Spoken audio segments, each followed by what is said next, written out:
Hello students, welcome to our YIT classes. और आज हमारा लेक्चर 3 है। I hope you all are see our previous class. तो आज हमारी लेक्चर 3 है। सो आज हमने शायद प्रीवियस क्लास में नाउन एंड प्रोनाउन को हमने डिफाइन कर लिया था, उसको डिटेल से देख लिया था। आज हमारी एडजेक्टिव की क्लास है, तो आज हम एडजेक्टिव को देखेंगे डिटेल से एंड शायद देखते अगर टाइम रहेगा तो वर्ब भी देख लेंगे। ओके, सो एडजेक्टिव की क्लास है। एडजेक्टिव देखते हैं एडजेक्टिव क्या होता है। एडजेक्टिव को हिंदी से बोलते हैं विशेषण।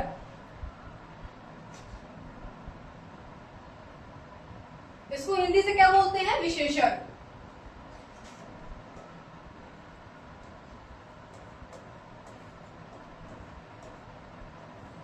ठीक है, अब थोड़ी हिंदी देख लीजिएगा, थोड़ी हिंदी मेरी गड़बड़ है। ठीक है, विशेषण। एडजेक्टिव क्या होता है? An adjective is a word used to describe और मॉडिफाई ए नाउन और प्रोनाउन। ठीक है, एडजेक्टिव क्या होता है? An adjective is a word. Adjective जो होता है वो वर्ड होता है विच डिस्क्राइब, जो हमको बताता है और मॉडिफाई करता है नाउन और प्रोनाउन को। बेसिकली एडजेक्टिव क्या होता है? एडजेक्टिव जो होता है वो नाउन और प्रोनाउन के बारे में आपको डिटेल से बताता है। ठीक है, और इसमें जैसे लिखा हुआ है an adjective tells us. Adjective हमको क्या बताता है? What kind, which one, how many and how much. मतलब व्हाट काइंड कैसा है, व्हिच वन कौन सा है, ठीक है, हाउ मेनी कितने हैं, हाउ मच का भी मतलब कितना ही होता है। हाउ मेनी हम क्या, हाउ मेनी कब लगाते हैं? जब हम चीजों को काउंट कर सकते हैं। ठीक है, हाउ मच का यूज कब करते हैं? जब हम चीजों को काउंट नहीं कर सकते, जैसे का वाटर हो गया, जितनी भी लिक्विड चीजें हो वी डोंट काउंट। ठीक है, उनको हम काउंट नहीं कर सकते, तो इसलिए हम हाउ मच लगाते हैं। हाउ मेनी मतलब जैसे टेबल्स हो गया, मेज हो गए एंड बैग्स हो गए, पेन्स हो गए, ये सारे हम उसके वो हमारे हाउ मेनी होते हैं। हाउ मच हमारा जहाँ पे लिक्विड फॉर्म में होते हैं वो हमारे हाउ मच में आते हैं। एग्जाम्पल देखते हैं। एग्जाम्पल क्या लिखा हुआ है? जैसे she is a beautiful girl, I have 3 pens, this is a big house. तो यहाँ पे एग्जाम्पल में क्या लिखा है? जो यहाँ पे ब्यूटीफुल लिखा है ना, और ये 3, ये बिग, ये हमारा। और जैसे देखो एक चीज देखो, यहाँ पे जो ये गर्ल है, ये हमारी क्या हो गई? ये नाउन हो गई। ठीक है, और ये पेन, ये भी हमारा क्या हो गया? नाउन हो गया। ठीक है, ये house, that is also a noun. ठीक है, ये भी हमारा नाउन हो गया। और नाउन के पहले जो हमारी चीजें आ जाती हैं वो हमारी कहलाती हैं एडजेक्टिव। जो नाउन को डिफाइन करता है, वही हमने बताया, जो नाउन को डिफाइन करता है वही हमारा एडजेक्टिव होता है। तो नाउन को कौन डिफाइन कर रहा है? अब जैसे कि हमारी गर्ल जो है वो हमारा नाउन हो गई। अब जो ब्यूटीफुल है वो उसको बता रहा है कि लड़की कैसी है। ठीक है, तो जैसे हमने भी पढ़ा था व्हाट काइंड, देखा था ना, तो वो बता रहा है लड़की कैसी है। ठीक है, तो लड़की सुंदर है। ओके, देन उसके बाद के लिए आई हैव 3 पेन्स, मेरे पास कितने पेन है? अब देखो मैंने क्या बताया, काउंट कर सकते हैं ना, तो इसमें देखो हाउ मेनी में आ गया एग्जाम्पल, है ना, कितने पेन है? आई हैव 3 पेन्स। ओके, उसके बाद लिखा हुआ है this is a big house. House हमारा नाउन हो गया। हाउस के पहले जो आता है वो हमारा एडजेक्टिव हो जाता है। जब आप कॉम्पिटिटिव एग्जाम वगैरह की तैयारी करते हैं तो इसी तरह पढ़ाया जाता है कि ये हमारी नाउन हो गए, जैसे गर्ल हो गया, पेन हो गया, हाउस हो गए, ये हमारे नाउन हो गए। और नाउन के पहले जो आता है वो हमारा एडजेक्टिव होता है। लेकिन जब आप छोटे हैं तो आपको यही डेफिनेशन बताई जाएगी कि N adjective is a word which describe noun और प्रोनाउन। जो नाउन और प्रोनाउन को बताता है, डिस्क्राइब करता है, उनको डिटेल से बताता है, वो चीजें हमारी एडजेक्टिव में आती है। जैसे अब इसमें बता रहा आई हैव 3 पेन्स, मेरे पास 3 पेन है। ठीक है, ओके, देन अगला example, this is a big house. क्या हाउस कैसा है? तो हाउस के बारे में वो आपको इन्फॉर्मेशन दे रहा है ना, तो इसलिए हमारा एडजेक्टिव हो गया। This is a big house, ये हाउस कैसा है? बड़ा है, तो वो हमारा एडजेक्टिव आ गया। ठीक है, अगली चीज में आते हैं। अगला है हमारा टाइप्स ऑफ एडजेक्टिव। एडजेक्टिव के कितने प्रकार होते हैं? तो पहला प्रकार हमारा लिखा हुआ है एडजेक्टिव ऑफ क्वालिटी। ठीक है, ये हमको क्वालिटी बताएगा। इट टेल्स द क्वालिटी और nature of a person of thing. ये हम क्या बताता है? इट टेल्स द क्वालिटी और नेचर ऑफ ए पर्सन, जो व्यक्ति और थिंग के बारे में क्वालिटी और उसका नेचर बताएगा कि वो कैसा है, उसका स्वभाव कैसा है। ठीक है, उसके बारे में। जैसे यहाँ पे एग्जाम्पल से आपको एग्जाम्पल देखेंगे, एग्जाम्पल्स वगैरह से आपको ज्यादा समझ में आती है चीजें, इसलिए यहाँ पे एग्जाम्पल वगैरह देखते हैं। एग्जाम्पल ऐसे लिखा हुआ है, he is an honest man, कैसा है, ईमानदार व्यक्ति है। तो ईमानदार जो व्यक्ति है, ईमानदार जो है वो उसको डिफाइन कर रहा है ना कि कैसा व्यक्ति है, हॉनेस्ट मैन है। She is a beautiful, this is a beautiful flower. अब यहाँ पे फूल के बारे में आपको डिटेल से बता रहा है कि फूल कैसा है, सुंदर है, ब्यूटीफुल है। ठीक है, अगला एग्जांपल कैसा है, she is a kind, kind means क्या होता है, वह एक दयालु है। ठीक है, तो ये सारी चीजें जो है वो हमको क्वालिटीज बता रही हैं कि व्यक्ति कैसा है, ईमानदार, फूल कैसा है, ब्यूटीफुल। ओके, और सी इज ए काइंड, वह कैसी है, वो एक दयालु है। ठीक है, उसके बाद हमारा सब्जेक्ट में आता है एडजेक्टिव ऑफ क्वांटिटी। क्वांटिटी में क्या होता है, हमारे अमाउंट्स बताता है और हमारी क्वांटिटी बताता है कि कितनी चीजें हैं। ये सारी, ये हमारी जो क्वांटिटी होती है ना, ये हमारे हम जो अभी बैक देखना है, एक सेकंड, ये क्या एक्टिव हो रहा है।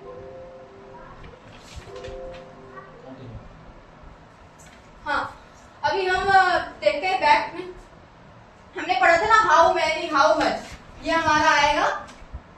हाँ, एडजेक्टिव ऑफ क्वांटिटी में बताता है कि हाउ मैनी और हाउ मच के बारे में। ठीक है, it tells the amount of quantity, ये हमको क्या बताता है, अमाउंट बताता है और उसकी क्वांटिटी बताती है कितनी है। ठीक है, जैसे एग्जांपल से देखते हैं, I have some water, I have some water, मेरे पास कुछ पानी है। ठीक है, पानी है, मेरे पास पानी।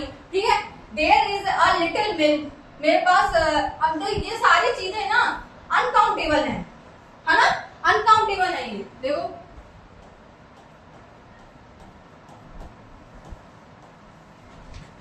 देखो नाउन को मैं ऐसे शॉर्ट फॉर्म में लिख देती हूँ, आप समझ आएगा ये। ठीक है, तो जैसे सम हो गया, लिटिल हो गया, इनफ हो गया, तो ये सारी चीजें हमारी अनकाउंटेबल है, इनको हम काउंट नहीं कर सकते हैं। ठीक है, जैसे आई हैव सम वाटर, मेरे पास कुछ पानी है, तो हमारे पास कितना पानी, हमको क्या पता, लिक्विड फॉर्म है ना, डेट्स है। ठीक है, there is a little milk, कुछ हमारे पास दूध है। Okay, I had enough money, मेरे पास पर्याप्त पैसा है। लोग के पास कितना पर्याप्त पैसा, सबके पास अलग अलग अपनी इनकम्स होते हैं, सबके अलग अलग, तो सबके पास अलग अलग है, तो वी डोंट ना एग्जैक्ट जो हमको वैल्यू होती है वो हमको नहीं पता होती है, तो वो आता है हमारे एडजेक्टिव ऑफ क्वांटिटी के अंदर। थर्ड देखते हैं, एडजेक्टिव ऑफ नंबर क्या होते हैं। देखो, अब नंबर से पता चल रहा है कि इसमें नंबर के बारे में बताया जाएगा। ठीक है, इट टेल्स द नंबर और पोजीशन, ये हमको क्या बताता है, नंबर बताता है और हमको पोजीशन बताता है। जैसे एग्जांपल में है, एग्जांपल्स में दिया हुआ है, आई हैव 5 बुक्स। ठीक है, he stood first in the class, वह क्लास में क्या आया है, फर्स्ट आया, प्रथम। शी बॉट 2 पेन्स, उसने 2 पेन खरीदे। तो ये सारी चीजें आपको बता क्या रही है बेटा, ये सारी चीजें आपको नंबर ही तो बता रही है ना। देखो, सारी चीजें नंबर बता रही है ना, इसका नाम ही है एडजेक्टिव ऑफ नंबर। 5, फर्स्ट, 2, तो सिंपल सी बात है, एडजेक्टिव ऑफ नंबर के अंतर्गत आ गया। ठीक है, अब जैसे हमारे टाइप्स में लिखा हुआ है कार्डिनल, ऑर्डिनल और इंडेफिनिट। इंडेफिनिट का मतलब होता है मतलब जिसके बारे में हमको फिक्स जानकारी ना हो, मतलब डेफिनेट हो गया, जिसके बारे में हमको पता हो सारी चीजें अच्छे से। इंडेफिनिट का मतलब जिसके बारे में हमको प्रॉपर्ली इंफॉर्मेशन ना हो। ठीक है, कार्डिनल में हो गया 1 और 2, वो हमारे कार्डिनल में आते हैं। ठीक है, ऑर्डिनल में हमारे क्या आते हैं, फर्स्ट, सेकेंड, थर्ड, वो हमारे ऑर्डिनल में आते हैं। और इंडेफिनिट में क्या आते हैं, इंडेफिनिट में आती हैं जब चीजों को, मैंने क्या बताया, जब चीजों की हमको क्लैरिफिकेशन नहीं होती है, डेफिनेट नहीं होती है चीजें, तो वो हमारे इंडेफिनिट में होती हैं। तो इंडेफिनिट में क्या आता है, मैनी, फ्यू, सेवरल, ये सारी चीजें हमारी इंडेफिनिट में आती हैं। तो ये हमारा इसका टाइप है। ओके, अब देखो डेमोन्स्ट्रेटिव एडजेक्टिव, ये हमने डेमोन्स्ट्रेटिव प्रोनाउन में भी पढ़ा है, जो क्या करता है, पॉइंट आउट चीजों को क्या करता है, पॉइंट आउट करता है स्पेसिफिक, मतलब it point out specific noun, जो हमको किसी के बारे में स्पेसिफिक चीजें बताता है। जैसे दिस बुक इज माइन, यह बुक मेरी है। दैट बॉय इज टॉल, वह लड़का लंबा है, टॉल है। दीज एप्पल्स आर फ्रेश, तो ये हमारी जो चीजें हैं ये हमारे किसके अंदर आते हैं, हमारे डेमोन्स्ट्रेटिव के अंदर आते हैं। ये हमने अच्छे से और प्रोनाउन में भी पहले देखा था। इसमें कुछ चीजें प्रोनाउन की भी हैं, और जैसे डेमोन्स्ट्रेटिव के बाद अभी देखना ये आएगा पोजेसिव वाला, ये हमने, आपको याद होगा तो हमने प्रोनाउन में भी पढ़ा है, लेकिन अगर आपने प्रीवियस क्लास लगाई होगी तब पता होगा ना, तो उसको पहले लगाना, देन फिर उसके बाद यहाँ पे देखना। अब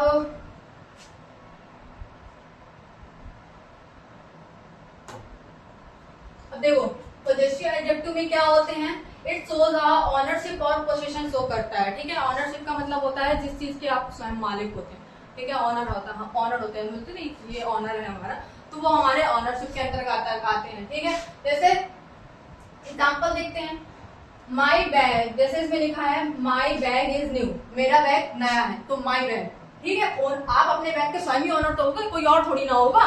तो माई बैग इज न्यू, तो इसमें किसकी बात करी गई, ऑनरशिप की बात की गई है, ओके।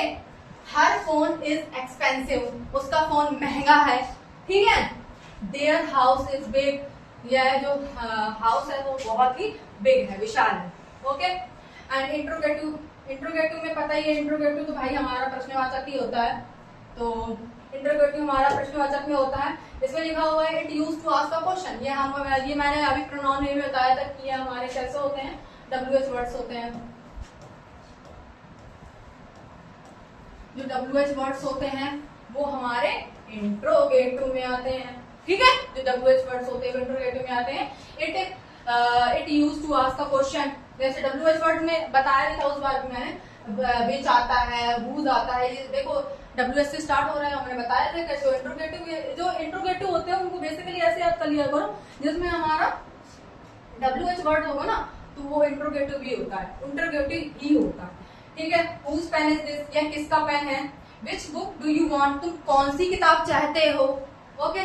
नेक्स्ट आते हैं, नेक्स्ट है हमारा डिमॉन्स्ट्रेटिव एडजेक्टिव। डिमॉन्स्ट्रेटिव में क्या होता है, इट रिफर्स, डिमॉन्स्ट्रेटिव में क्या होता है, it refers to a person और थिंग्स वन बाय वन, ठीक है। तो ये क्या करता है, चीजों को वन बाय वन आपको क्या करता है, रिफर्स करता है, ठीक है। एग्जांपल में जैसे लिखा हुआ है each student got a prize, सारे बच्चों को क्या मिला है, प्राइज, तो ये हमारा ईच,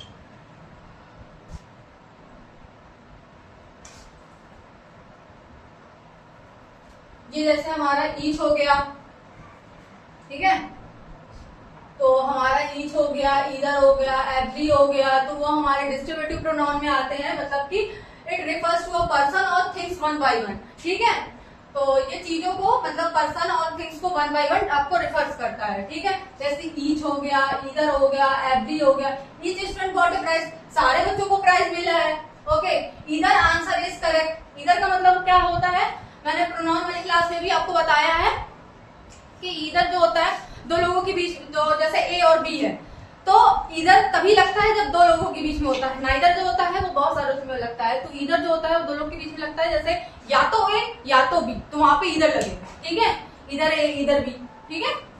और every boy was a present, सारे बॉय जो थे वो प्रेजेंट थे, आए हुए थे, ठीक है। Degree of adjective, degree of adjective, तो degree of adjective, wait a second, degree of adjective, adjective मतलब कि हमारे डिग्री बताएगा, ठीक है, कि हमारी कैसी डिग्री है। ये पॉजिटिव डिग्री है, तो पॉजिटिव डिग्री में क्या होता है, हमारा पहले लिखा है positive degree, simple form of adjective. Positive degree में क्या होगा, आपको साधारण रूप किसका दिखाया जाएगा, एडजेक्टिव को दिखाया जाएगा, ठीक है। जैसे एग्जांपल में जैसे लिखा हुआ है राम इज टॉल, राम कैसा है, टॉल है, तो ये हमारा सिंपल सेंटेंस हो गया कि राम, सीधी बात है। अभी इसमें पॉजिटिव डिग्री बता रहा है, तो देखो पॉजिटिव डिग्री बता रहा है, सिंपल फॉर्म ऑफ एडजेक्टिव। अब यहाँ पे तुम लोग बताना कि एडजेक्टिव क्या है, राम एडजेक्टिव है कि टॉल एडजेक्टिव है, ठीक है। अब यहाँ पे एडजेक्टिव क्या होगा, टॉल, क्योंकि राम की क्या बता रहा है, विशेषता बता रहा है, और चीजों को पहले बताया था, जो चीज विशेषता बताए, जो नाउन और प्रोनाउन को डिफाइन करे वही एडजेक्टिव होता है। तो राम की डिफाइन कर रहा है ना, इसलिए टॉल यहाँ पे एडजेक्टिव हो गया। कंपैरेटिव डिग्री में क्या होता है, कंपैरेटिव डिग्री में क्या होता है, कंपैरिजन होता है। जैसे देखो use to compare more than two, अब कंपेयर करोगे तो एक चीजों से कंपेयर होगा नहीं, सीधी बात है। कंपेयर कैसे किया जाता है, use to compare more than two, जब दो चीजों को लेकर के, या मोर देन टू, हाँ या तो टू हो या तो मोर देन टू, दो से ज्यादा, ठीक है, दो से ज्यादा चीजों में कंपैरिजन होता है। जैसे एग्जांपल लिखा हुआ है Ram is the tallest boy in the class, Ram जो है वो सबसे ऊंचा मतलब टॉलेस्ट बॉय है पूरी क्लास में, ठीक है। तो इसमें दो लोगों के बीच में कंपैरिजन नहीं हो रहा, वो पूरी क्लास को लेकर के राम एक बॉय जो है वो टॉलेस्ट है, तो वो पूरी क्लास को लेकर डिफाइन किया जा रहा है राम को कि Ram is the tallest boy in the class, okay. I hope you understand. So let third में हमारा है, हाँ, एग्जाम्पल्स ऑफ डिग्री बताई गई है कि एग्जाम्पल्स ऑफ डिग्री में क्या है, जैसे देखो क्या होता है, पॉजिटिव, कंपैरेटिव और सुपरलेटिव। ठीक है, पॉजिटिव में क्या हो गया, साधारण से वाक्य, जैसे टॉल, ठीक है, टॉलर, टॉलेस्ट। ओके, ये आपको लर्न करने हैं, ये पूछे जाते हैं एग्जाम में, ऐसे नहीं पढ़ा रही। बिग, बिगर, बिगेस्ट, ये हमारी डिग्री बता रहा है कि ये हमारा पॉजिटिव हो गया, ये कंपैरेटिव हो गया, और ये सुपरलेटिव, सुपरलेटिव सबसे ऊपर वाला सुपरलेटिव। ठीक है, कंपैरेटिव में दो लोगों के बीच में या दो से ज्यादा लोगों के बीच में कंपैरिजन होता है, पिछली क्लास में अभी देखा बैक में। ओके, अब गुड, गुड, बेटर, बेस्ट, ये तो बहुत ही बारी आता है। गुड, बेटर और बेस्ट, बेस्ट हो गई इसकी सुपरलेटिव डिग्री हो गई, कंपैरेटिव डिग्री इसकी बेटर हो गई, और पॉजिटिव डिग्री इसकी गुड हो गई। ओके, देन इसमें है बैड, बैड की क्या होती है, कंपैरेटिव, बैड हमारा पॉजिटिव हो गया, कंपैरेटिव में हो गया वर्स, और जो चीज हमारी सुपरलेटिव में आ गई वो वर्स। ठीक है, मतलब बहुत ही बेकार। ठीक है, वर्ब को हिंदी से क्या कहते हैं, क्रिया।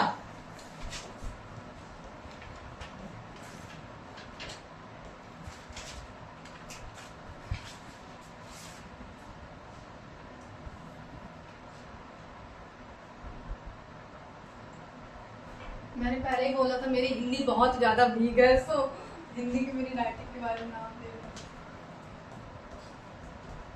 इसको वर्ब को क्या बोलते हैं, क्रिया बोलते हैं। अब वर्ब क्या होता है, a verb is a word that shows an action, state और हैपनिंग। जो वर्ब होता है वो दैट शो एक्शन, ठीक है, वो हमको एक्शन बताता है, स्टेट बताता है और हैपनिंग बताता है कि चीजें हमारी कैसी हो रही है, हैपन्स हो रही है, कैसी चीजें हमारी हो रही है। एग्जाम्पल देखते हैं कि जो वर्ब होता है ना, एक एक्शन वर्ड हो, एक्शन होती है उसमें। ठीक है ना, जैसे एग्जाम्पल में लिखा हुआ है she rides, Ram runs, I am happy.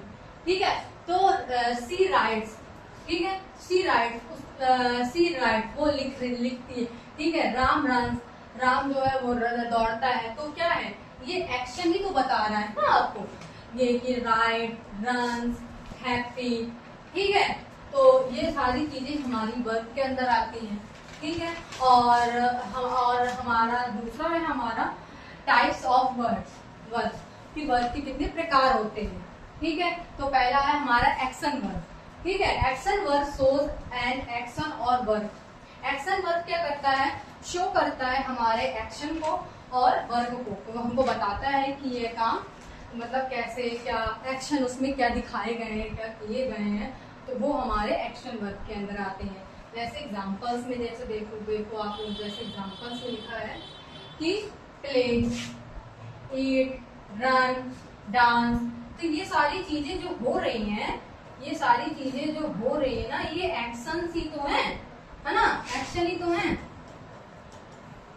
Action ही तो हो रहे हैं, है ना, तो ये सारी चीजें हमारे एक्शन वर्ब में आती हैं। सेंटेंस लिखा हुआ है द बॉय प्ले क्रिकेट, जो बॉय प्ले क्रिकेट, बॉय क्या करता है, प्ले करता है, क्रिकेट खेलता है। ठीक है, सी डांस वेल, वो डांस अच्छा करती है। ठीक है, द बॉय प्ले क्रिकेट। अब यहाँ पे जो प्ले है वो हमारा एक्शन दिखा रहा है, जो डांस वेल, ठीक है, जो डांस है वो यहाँ पे एक्शन दिखा रहा है। तो यहाँ पे जो एक्शन है, जैसे मैंने भी सर्किल कर दिया है, तो इससे आपको पता लगेगा कि अच्छा ये एक्शन वर्ड्स है हमारी, तो ये हमारे एक्शन दिखा रहा है, तो ये हमारे टाइप्स ऑफ वर्ड्स के अंदर पहला हो गया। दूसरा देखते हैं, दूसरा लिखा हुआ है हेल्पिंग वर्ड। हेल्पिंग का क्या मतलब होता है, सहायता। ठीक है, and helping word shows help the main word. जो हेल्पिंग वर्ब होती है, हेल्पिंग वर्ब का मतलब सहायता तो होता ही है, लेकिन वर्ब में हेल्पिंग वर्ब का क्या यूज होता है वो चीजें देखते हैं। ये सेंटेंस को बनाने में हेल्प करता है। ठीक है, जो चीजें अगर बताई गई हैं तो इट मीन्स इनका कोई ना कोई मतलब तो कहीं ना कहीं होता ही। हेल्पिंग वर्ब का क्या मतलब होता है, हेल्पिंग वर्ब का मतलब होता है and helping verb help the main verb. ये क्या करती है, जो मेन वर्ब होती है ना उसको हेल्प करती है। आ रही बात समझ में? जैसे एग्जाम्पल लिखा है is, am, are, was, were, have, can, will, तो ये जो होती है ना ये हमारी हेल्पिंग वर्ब्स होते हैं, ठीक है। और हेल्पिंग वर्ब और मेन वर्ब में हमेशा बच्चे कंफ्यूज होते हैं। एक बात आप लोग बहुत अच्छे ध्यान से सुनिएगा कि हेल्पिंग वर्ब और जो मेन वर्ब होता है उसमें हमेशा, मेनली मैंने स्टूडेंट्स को देखा, वो हमेशा ही कंफ्यूज रहते हैं, ठीक है।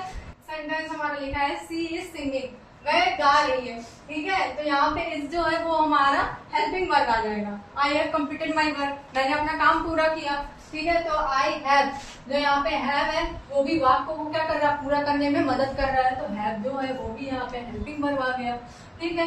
मेन वर्ब क्या होते हैं, a main verb shows the main action in a sentence, जो वाक्य है उसमें जो हमारा मेन वर्ब शो करती है, मेन एक्शन को शो करती है, ठीक है। जैसे एग्जांपल में है right, read, jump, play, run, teach, ये हमारे मेन वर्ब के अंदर आ गए, ठीक है। सेंटेंस में जैसे लिखा हुआ है ही रीड्स ए बुक, वह बुक पढ़ती है, ठीक है। तो वह बुक पढ़ता है, तो ही रीड जो हो गया यहाँ पे क्या हो गया, मेन वर्ब हो गई, ठीक है। इसमें देखो कहीं भी इज, एम, आर कहीं भी नहीं लगा। अगर इज, एम, आर लग जाता तो वो हमारा हेल्पिंग वर्ब आ जाता, ठीक है। अब यहाँ पे रीड्स लिखा है तो रीड्स हमारा मेन वर्ब हो गया, ठीक है। वी राइट बुक्स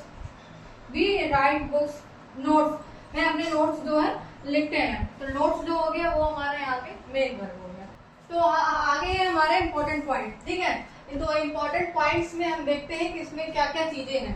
तो ऐसे इम्पोर्टेंट पॉइंट में लिखा हुआ है every sentence needs a verb, कि प्रत्येक वाक्य को नीड, जरूरत होती है, आवश्यकता है एक क्रिया की, ठीक है। बिना किसी क्रिया के, बिना वर्ब के हमारा काम ही नहीं, मतलब पूरा जो हमारा सेंटेंस है वो हमारा वाक्य ही पूरा नहीं होगा बिना किसी क्रिया के, ठीक है। और जैसे मैंने अभी एग्जांपल दिया था कि बिना, जैसे इसमें लिखा है ना, बिना क्रिया के, बिना वर्ब के हमारा सेंटेंस ही पूरा नहीं होता है, ठीक है। जैसे सी फास्ट, वह करती है, तेज करती है, फास्ट क्या करती है। अब वो फास्ट क्या करती है भाई, रन करती है, रीड करती है, या रन, या वो राइट करती है फास्ट। तो इसमें हमको क्या चाहिए, वर्ब चाहिए ना, तभी तो बता पाएंगे कि हम लोग क्या, हमको फास्ट बोलती है या फास्ट लिखती है, क्या चीज करती है फास्ट। तो वो हमको वर्ब के द्वारा ही पता चलता है, ठीक है। अब दूसरे पॉइंट में, दूसरा में लिखा हुआ है कि a verb tells what someone does, a verb tells what someone does, एक वर्ब हमको बताता है कि समवन मतलब कौन क्या डज, कि कौन क्या कर रहा है, ठीक है। वो हमको वर्ब के द्वारा पता चलता है। थर्ड में लिखा हुआ है कि helping verb comes before main verb, main verb के helping verb come before main verb, helping verb जो आते हैं वो मेन वर्ब के पहले आते हैं, ठीक है। Helping verb comes before main verb, ठीक है। तो आज हमने क्या पढ़ा, आज हमने पढ़ा एडजेक्टिव पढ़ा और वर्ब पढ़ा, उसको डिटेल से जाना। और कल देखते हैं कि कल की क्लास में क्या क्या हो पाएगा पॉसिबल, ठीक है। तो कल हम अटेंड करेंगे। और आज की क्लास कैसी लगी आपको जरूर बताइएगा, और मेरी इस क्लास को लेने से पहले प्रीवियस क्लास जरूर अटेंड करिएगा, ठीक है। तो आज की क्लास हमारी यहाँ तक रही, और आपको कैसी लगी मुझे बताइएगा। Thank you so much, bye.